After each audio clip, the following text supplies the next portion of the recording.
katika manabii. Yesu ndio baba wa imani. Yeye alikuwa katika miongoni mwa manabii wanaoamini Mungu mmoja. Ibrahimu alikuwa sawa, hakuamini katika miungu. Sawa. Unaona sasa hapo Qur'ani ilivyo. Sasa unaweza ukajua ilianzia wapi. Kwa sababu Ibrahimu kizazi chake chote aliamini Mungu mpaka anafika Yakubu. Aliamini Mungu mpaka anafika, ndio unasema Yusufu. Mungu mmoja mpaka anafika Musa. Mungu mmoja mpaka wana Israeli wanasema hivi, tunataka tumuone wewe Mungu wako anaotupa sisi kila kitu. Tofauti na hawa Mungu wa Qur'ani wewe. Ila Qur'ani tuseme kwamba Qur'ani ni kitabu hakikuwepo. Kiarabu kilikuwepo. Sio Kiarabu. Sawa. Mpaka 22 itauzwa. Mpaka 22. Kwa sababu Qur'ani imeandikwa kwa Kiarabu. Sawa? Na Kiarabu kilikuwepo, watu wanaamini kwa Kiarabu. Lakini Qur'ani ililetwa katika nini? Alishukiwa Mtume Muhammad. Ndio nabii aliyoshukiwa Qur'ani, lakini tumpate mtu namna hiyo. Yeye ajizungumze. Unajua mimi naongea bora sababu alikuwepo na alizaliwa hajaja kuzikua Injili wala Qur'ani. Injili mpaka leo Biblia leo imekaa kimya kuhusu Muhammad. Haijasema popote na Injili vitu vingi. Walisema bana, kuna sehemu walisema kabisa wale Qur'ani na msahafu ni tofauti. Unajua Biblia ilisemaje? Qur'ani na msahafu ni kitu kimoja. Sasa ndio Biblia na Injili kitu kimoja. Kitu kimoja.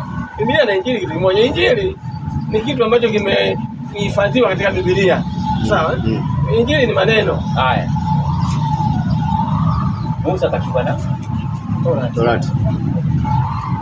Ndio alikaja amri 10. Yeye ndo alishuka na amri 10. Amri 10. Wale waliokuwa wale wana wa Israeli walimsumbua Musa kwa sababu yani walitaka kufanya walikuwa wanaamini. Walitaka kumuona Mungu aje, Mungu wa live. Huyo wa Israeli walikuwa kwa chakula bure na Mungu. Akasema simba ndo tatu wenyewe. Wale unajua Israeli wamelanika toka. Tukipigia tu tumechoka. Wa Israeli wamelanika toka pale kwa Yusufu walivyomuuza Yusufu. Ndio nabii nani Yakubu akasemaje? Na ndio mtalaniwa. Wale wa Israeli walibarikiwa na Ibrahimu. Ibrahimu alipokaa miaka 700 bila mtoto na mkewe Sara. Sara akamwambia baba yangu kule kuna wajakazi wafanyakazi wa baba, na mchukua mmoja ili kurudi nje kuishi naye. Ndio hijra. Alipomchukua hijra akaja akapata mimba. Na Sara naye akapata mimba. Sara alimzaa Ishaka na hijra akamzaa Ismaili. Hiyo imani ya Kristo ya Kiislamu. Ya Kiislamu. Sawa. Sara alimzaa Ishaka. Baba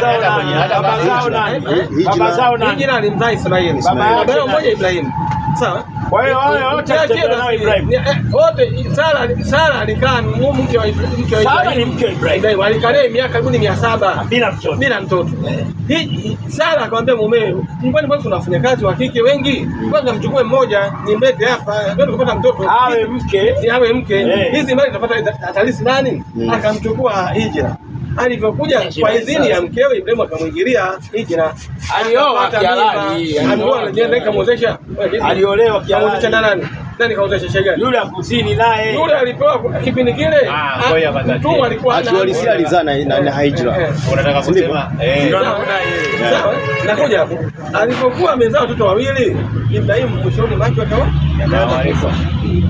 Ismaili alikuwa anampenda sana. Ndio alimwambia Ismaili, nimeota na kuchinja. Sawa? Akamwambia baba, ndoto zako ni amri kwa Mungu. Sawa, kama umeota kwenda ukatekeleze. Hiyo ni agizo kweli. Mwana Ismaili akaondoka Ismaili na baba yake kwenda katika ile milima. Sawa? Atafajira kumchinja kutekeleza ile amri. Akamwambia baba, usinate kifudifudi. Kiunili kichali utanonia huruma, nianze kifudifudi.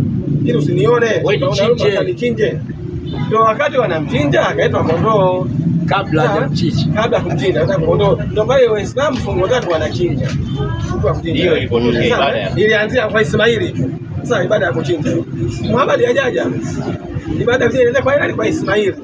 Ismaili nani bwana? Ismaili sio Isaka.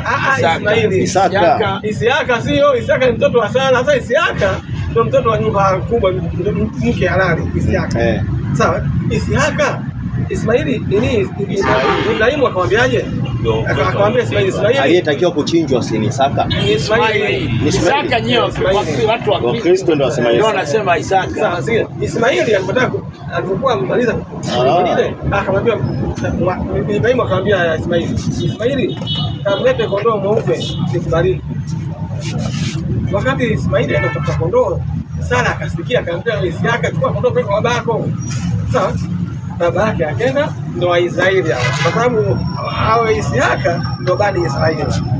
Sawa, na Ismaili ndo Arabiki. Sawa bwana, wale mtake na Muhammad ndo ukoo wa Ismaili. Wale zao hawa Israeli hawa ukoo wa nani? Wayahudi. Wale walibarikiwa na Ibrahimu, yule Isaka akambariki, akapata akili nyingi. Sawa, na unaambiwa mwisho wa dunia hii hao Waisraeli watakuja kuitawala dunia na watu wote wataanguka. Sasa vipi? Na mambo hili. Sasa hiyo ni hadithi. Tunakwambia hivyo unamuona? Yaani kutawala dunia hakuna maana kwamba atakuja kwa rais hapa.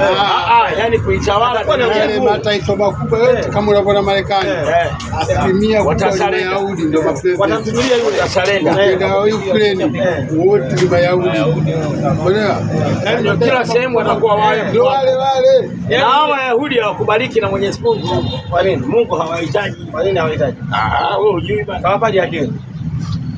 Kwanza wale hawakubali. Israeli kwanza ana nguvu, alafu unaona mkono wako uone mishipa miwili hapa. Shika. Unaona? Yeye anashika huko. Wale wote binadamu maana asikudanganye. Anataka akuchukue. Wale wote binadamu. Umesikia? Wale wewe binadamu wameomba watu katika habari hizi wote aina hii. Hakuna huyu sijua ana mizigo miwili, yule ana akili, una maarifa ya kwenda kujua kwako. Ana akili bwana. Yule ana akili mpaka asome. Wewe hata binadamu wote kapungu. Wewe hata usome akili una. Uwezo unatofautiana. Uwezo IQ inatofautiana kabisa. Sawa. Lakini wote ni binadamu. Wote ni binadamu. Tutasoma juu. Wote ni ndio maana mwingine kile unachotaka kukiongea yeye anajua mpaka mwisho wako utaongea nini. Wote ni binadamu. Tanzania majiji ya tunao. Wapo mmoja tu. Wapo. Andrew Shija. Wapo sema tunawapisha. Ukenda Israeli ndio unajua Israeli mfumo wao uko vipi? Wakisha kugundua wanakuweka sehemu fulani ambayo ni maalum kufanyie kazi. Lakini sasa huku unafichwa na unaweza ukateketea bila mwenyewe, unaweza kupigwa ukauliwa. Sasa ndio ubaya sisi wapi? Huyu atafichua mambo yake, anakuja kufanya mambo mengi, huyu atatuharibia. Lakini wenzetu wanakumaliza